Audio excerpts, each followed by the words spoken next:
गेल्या काही दिवसांपासून शासकीय रुग्णालयामध्ये बनावट औषधांचे प्रकरण समोर येत आहेत। सुरुवातीला नागपूर, त्यानंतर अंबाजोगाई आणि आता नांदेडमध्ये देखील बनावट औषधं पुरवलं गेल्याचं तपासाअंती समोर आलेलं आहे। लॅबच्या रिपोर्ट नंतर समोर आलेलं आहे। हे सगळं आपण जाणून घेणार आहोत। आपल्यासोबत बजाज सर आहेत, अन्न औषध विभागाचे। सर, काय नेमकी ही प्रकरण आहेत? सुरुवातीला अंबाजोगाईच्या प्रकरणाबद्दल सांगा। अंबाजोगाईला जे म्हणजे काही औषधाचा आपण सॅम्पल घेतलेला आहे, त्याचा रिपोर्ट आपल्याला ऑक्टोबर 2024 मध्ये प्राप्त झाला। तो प्राप्त झाल्यानंतर आपण त्याबाबत सखोल चौकशी केली असता सदरील औषधाचा पुरवठा विशाल एंटरप्राइजेस कोल्हापूर यांच्याकडून त्यांना झालेला असल्याचे निदर्शनास आले। त्याच्यात विशाल एंटरप्राइजेस वाल्यांनी ठाण्याच्या ॲक्वेंटिस बायोटेक व ठाण्याच्या ॲक्वेंटिस बायोटेक यांनी मीरा रोडच्या कॅबिज फार्मा यांच्याकडून खरेदी केल्याचं त्याच्यात निष्पन्न झालं। सदरील तपास पूर्ण म्हणजे चालू असताना असं लक्षात आलं की ज्या उत्पादकाकडून यांनी बनवून पुरवठा केल्याचं म्हणजे सांगितलं, तो उत्पादकच अस्तित्वात नाहीये। त्याच्यामुळं आपण अंबाजोगाई येथे FIR दाखल केलेला आहे। त्यानंतर अंबाजोगाईच्या अगोदर नांदेडला सुद्धा बनावट औषधाचं प्रकरण म्हणजे उघडकीस आलेलं होतं। त्यामध्ये सुद्धा आपण FIR दिलेला आहे। त्याच्यामध्ये जया एंटरप्राइजेस लातूर यांच्याकडून पुरवठा झाल्याचं निदर्शनास आलेलं आहे आणि जया एंटरप्राइजेसचे परवाने आपण रद्द केलेले होते 2 जानेवारी 2025 पासून। परंतु ते रद्द आदेशास शासनाकडून त्यांनी स्थगिती मिळवलेली आहे।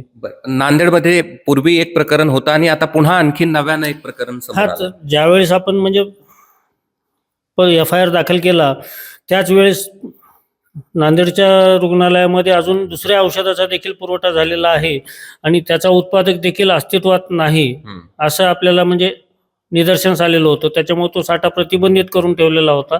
तो काल आपण तो जप्त केलेला आहे आणि त्याच्यामध्ये उत्पादका म्हणजे पुरवठादारापर्यंत साखळी प्रस्थापित करून त्यांच्या विरुद्ध देखील आपण FIR दाखल करत आहोत। बरं, आता हे जे पुरवठादार आहेत, मग जया एंटरप्राइजेस असतील किंवा विशाल एंटरप्राइजेस असतील, त्यांना काही नोटीस वगैरे आपण दिल्या आहेत का आणि त्या कशा पद्धतीने? नाही, जया एंटरप्राइजेस वाल्याला आपण पहिले तर नोटीस देऊन आपण परवाने त्याचे रद्द केलेले होते। परंतु आता दुसरा FIR झाल्यानंतर देखील आपण तात्काळ त्यांना नोटीस पाठवून त्यांचे परवाने रद्द करण्याची प्रक्रिया पूर्ण करत आहोत। आणि विशाल एंटरप्राइजेस जे आहे ते कोल्हापूरचे परवाने प्राधिकारी आहेत, त्यांच्या असं अखत्यारीत असल्यामुळे ते देखील तिथं म्हणजे ती कारवाई घेत आहेत परवाने रद्द करण्याची।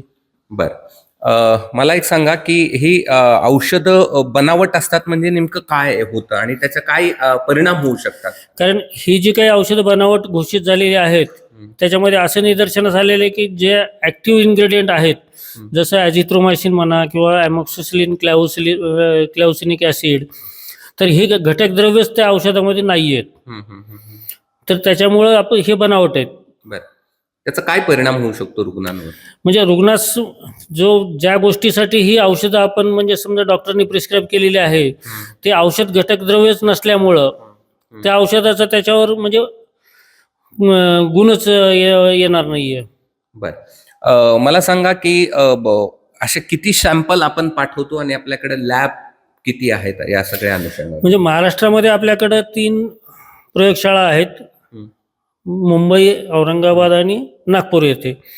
तर आपण जे काही विटॅमिन्स किंवा बायोलॉजिकलचे सॅम्पल्स आहेत मराठवाड्यातले, तर ते आपण मुंबई प्रयोगशाळेला पाठवतो आणि बाकीचे जे सॅम्पल्स आहेत ते औरंगाबाद लॅबोरेटरीला पाठवतो। बरं, आता आपण घाटीमधून काल किती औषधांचा या ठिकाणी सॅम्पल घेतले आणि ते किती दिवसात त्याचा अहवाल येणं अपेक्षित आहे?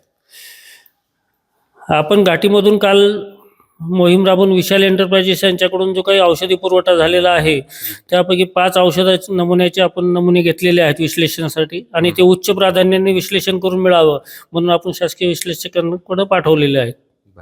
ठीक आहे, धन्यवाद। हे होते बजाज सर आणि त्यांनी स्पष्ट केलेलं आहे की अनेक ठिकाणी अशा पद्धतीचे बनावट औषधं या ठिकाणी पुरवठा केला आहे। विशेष म्हणजे नांदेडमध्ये पूर्वी जया एंटरप्राइजेस नावाची एक लातूरची पुरवठादार आहे, त्याच्यावरती पूर्वी गुन्हा दाखल होता। मात्र तरी देखील त्याचा जो परवाना शासनाने विभागानं तो अन्न औषध विभागाने रद्द केलेला होता. मात्र तो शासन स्तरावरती पुन्हा या ठिकाणी बहाल केला गेला. पुरवठा त्यांना या ठिकाणी करायच्या मुदत दिली आणि आता पुन्हा तिथेच एक गुन्हा या ठिकाणी दाखल झालेला आहे आणि हे कसं प्रकरण वाढत चाललंय त्याचं हे उदाहरण म्हणता येईल. मी कृष्णा केंडे, एबीपी माझा, छत्रपती संभाजीनगर. एबीपी माझा, उघडा डोळे बघा नीट.